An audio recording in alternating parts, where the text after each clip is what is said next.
Biglang ipinakita ng Side of Chaos ang tunay nitong kapangyarihan. Nanlaki ang mga mata ni Lord Light nang tumingala siya.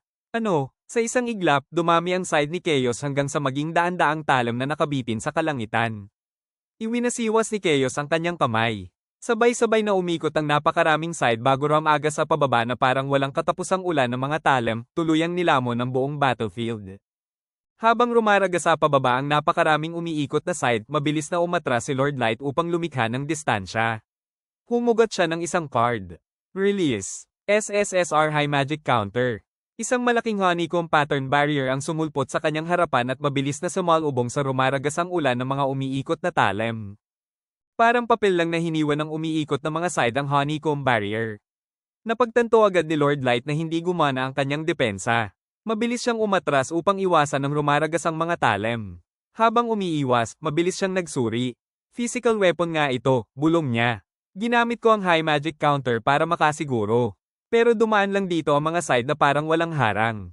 Patuloy na rumaragasa ang ulan ng umiikot na mga side dahilan para sunod-sunod na umiwas si Lord Light. Habang umiiwas, mabilis siyang nagsuri. Ang storm wall ay physical defense.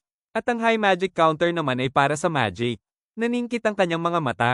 Pero, hindi naman talaga binasag ng mga side ang alinman sa dalawa. Mariin niyang ikinuyom ang kamao. Dumaan lang sila, kaya walang epekto ang physical o magic defense ko laban sa sandatang iyon. Mariing huminga si Lord Light. Kung hindi ito ilusyon, bulong niya. May ibang paliwanag.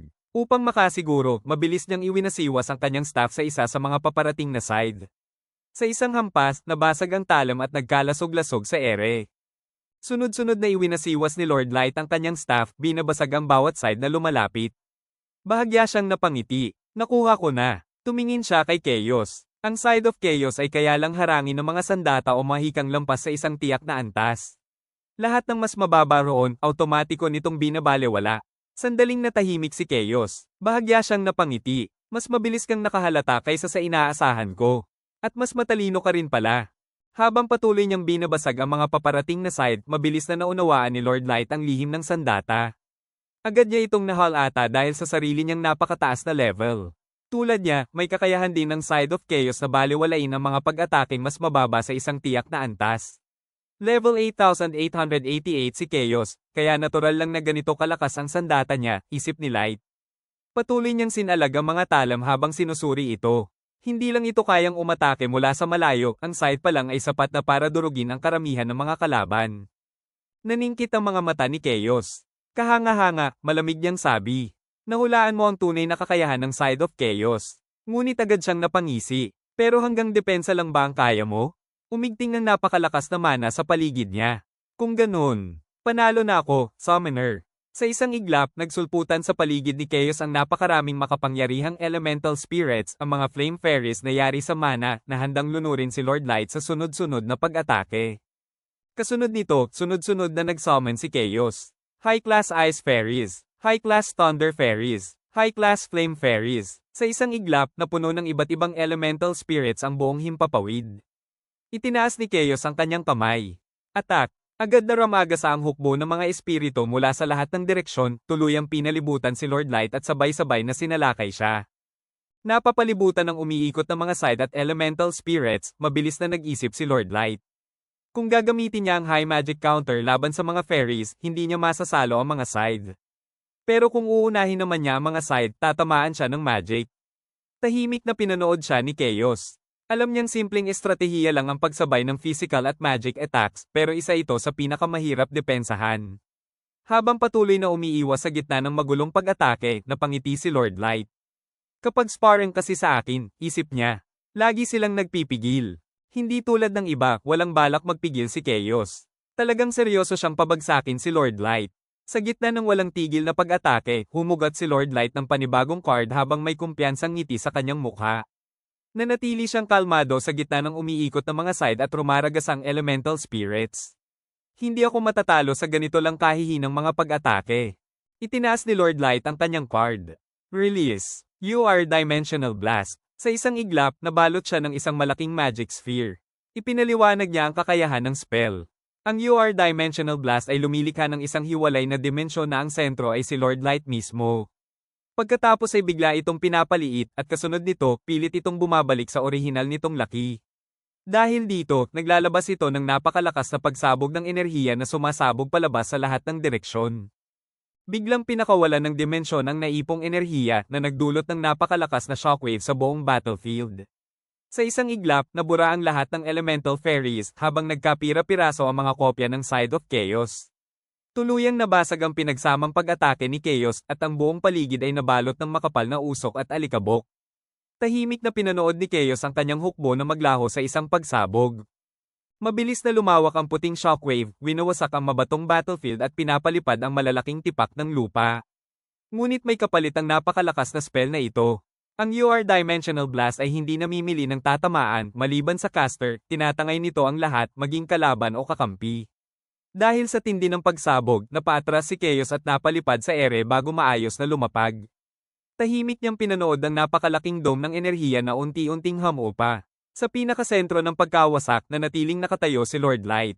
Habang unti-unting naglalaho ang usok, mahina niyang iniutos. Lunukin mo ang lahat. Biglang sumabog ang napakalakas na mana sa paligid ni Chaos. Iniunat niya ang kanyang kamay na nababalutan ng kumikislap na kulay ube.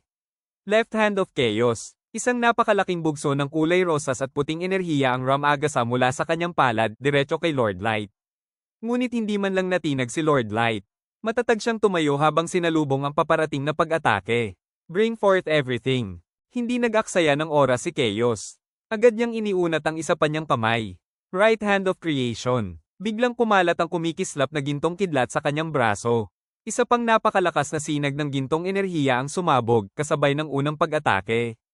Pinagsama ng dalawang beam ang kanilang kapangyarihan at Ramagasa pababa na parang walang makakapigil. Nanlaki ang mga mata ni Lord Light habang mabilis na lumalapit ang napakalakas na bugso ng mahika, handang lamunin ang buong paligid. Nagbanggaan ang dalawang napakalaking beam na nagdulot ng isang napakalakas na pagsabog. Hindi kinaya ng depensa ni Lord Light ang pinagsamang lakas ng pag-atake. Malakas siyang tinangay ng shockwave at napalipad pa atros. Napadaing siya sa sakit habang dumudula sa wasak at nagyayelong battlefield. Mula sa malayo, napasigaw si Ellie. Blessed Lord Light. Habang unti-unting bumabangon mula sa wasak na nagyayelong lupa, mabilis na naunawaan ni Lord Light ang nangyari. Ito pala ang kakayahan niya, bulong niya.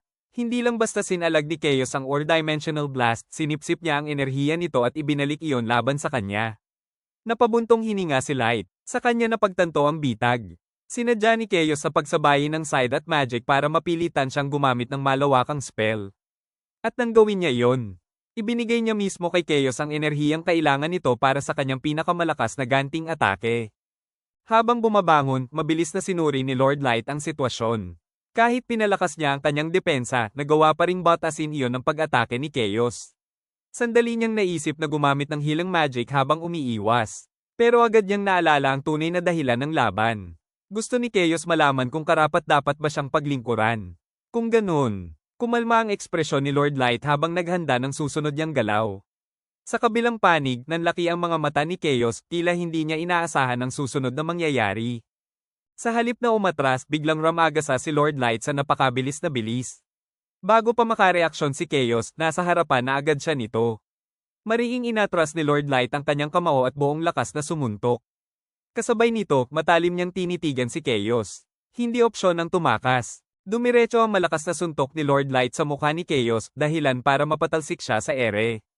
Halatang hindi niya inaasahan ng biglaang physical attack. Mabilis niyang iniikot ang katawan sa ere upang bawasan ang lakas ng pagkakatalsik. Malakas siyang lumapag at dumulas ng ilang metro sa nagyayelong lupa bago tuluyang huminto, nananatiling nakatayo habang nakatitig kay Lord Light mula sa malayo. Magkaharap muli sina Lord Light at Chaos sa wasak at nagyayelong battlefield. Dahan-dahan pinunasan ni Chaos ang gilid ng kanyang mukha habang nakatingin kay Lord Light. Inamin kong minamaliit kita. Hindi ko inakalang makakaganti ka pa, matapos saluhin ang ganoong kalakas na magic attack. Tahimik siyang tumitig sa kanyang kalaban bago bahagyang tumango. Mukhang iyan nga ang lakas ng ating summoner. Napangiti si Lord Light. Kung ganun, tatanggapin mo na ba ako bilang master mo? Tanong niya. Ngunit umiling lang si Chaos. Nakasuntok ka lang dahil nabigla ako sa ginawa mo.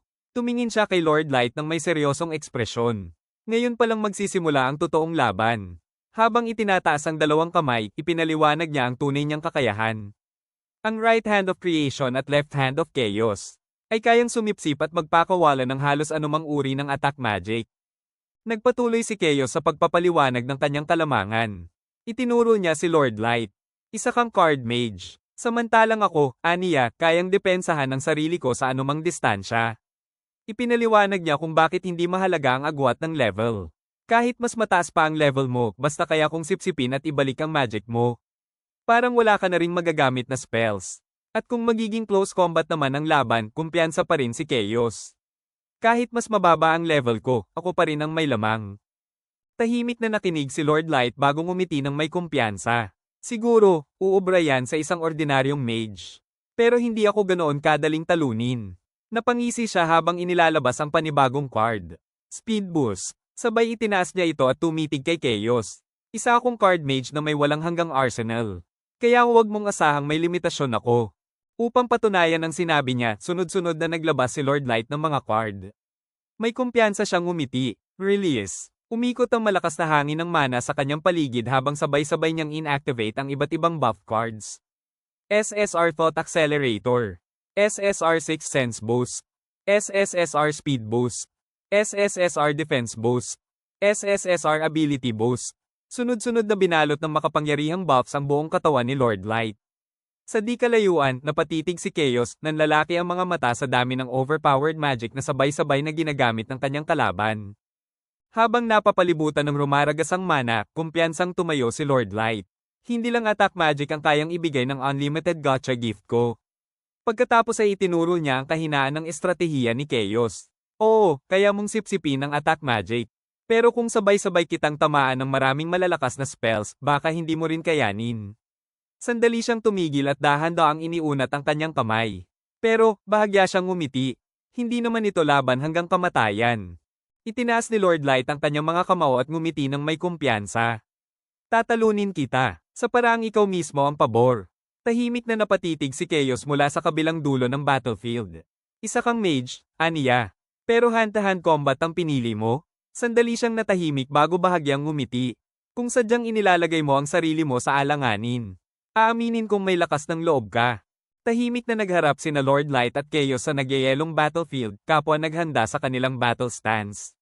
Nawala ang ngiti ni Lord Light habang tumalim ang kanyang tingin, puno ng matinding konsentrasyon.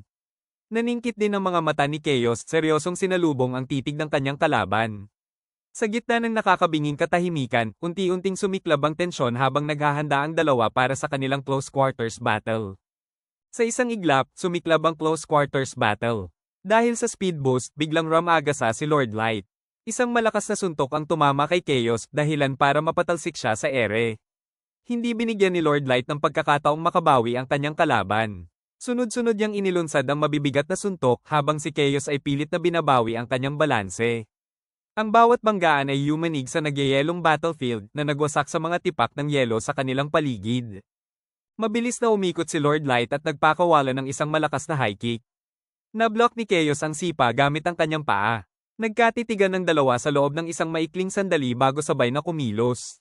Nagbanggaan ang kanilang mga kamao sa ere, walang sino man ang umatras habang nagsalpukan ng kanilang matinding lakas. Matapos ang banggaan ng kanilang mga kamao, agad silang nagpalitan ng sunod-sunod na suntok. Mabilis na nagpalitan ng atake ang dalawa, walang gustong magbigay ng puwang. Sa wakas, nakakita ng opening si Lord Light.